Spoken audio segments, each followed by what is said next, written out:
د پاکستان تازه ادعا په طالبانو دا چې بیا یې څه ویلي دي. ملګرو که تاسو هم غواړئ پوه شئ ویډیو تر اخره وګورئ او زموږ چینل هم سبسکرایب کړئ.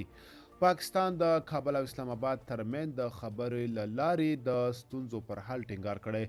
د پاکستان د لنډمهالي حکومت د بهرنیو چارو وزارت یو ځل بیا ادعا کړې چې په افغانستان کې د ټي ټي پي د پټنځایونو په تړاو شواهد ترلاسه کړي او خپل معلومات یې د اسلامي امارت له چارواکو سره شریک کړي دي.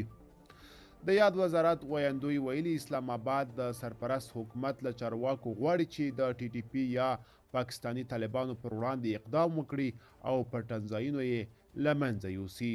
د پاکستان د بهرنیو چارو وزارت ویاندې ممتاز زهرا بلوچ ویل د بهرنیو چارو وزیر جیلاني د ترهګرو ډلو په ځانګړي ډول د ټي ټي پي پر وړاندې د افغانستان د جدي اقداماتو غوښتنه کړې. هغه په دې برخه کې د سرپرست حکومت سره د مرستې لپاره د پاکستان د چمتووالي خبره کړې.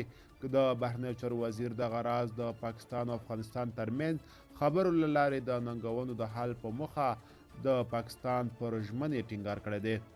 اسلامي امارت که څه هم د پاکستان د لنډمهالي حکومت له چارواکو سره د ټي ټي پي په تړاو د خبرو اترو په اړه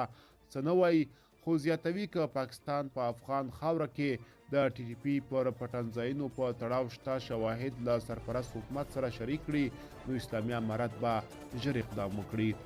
د اسلامي امارت ویان ذبیح الله مجاهد په دې تړاو ویل اول خو اسلامي امارت د افغانستان له خاورې پاکستان ته ګواښونه ردوي او په دوهم قدم کې که چیرې دغه ډول معلومات وي نو موږ یې ارزوو او څارو یې او په اطمینان سره وایم چې اجازه نه ورکوو چې د افغانستان خاوره د پاکستان پر وړاندې وکارول شي او یا هم کومه ډله د افغانستان خاوره وکاروي. ورته مهال د چارو یو شمېر شنونکي پر دې باور دي چې اسلام آباد باید له کابل سره د اړیکو د ښه والي لپاره له دغه ډول ادعاو لاس واخلي او له اسلامي امارت سره د تعامل د پیاوړي کولو په موخه مثبت ګامونه پورته کړي.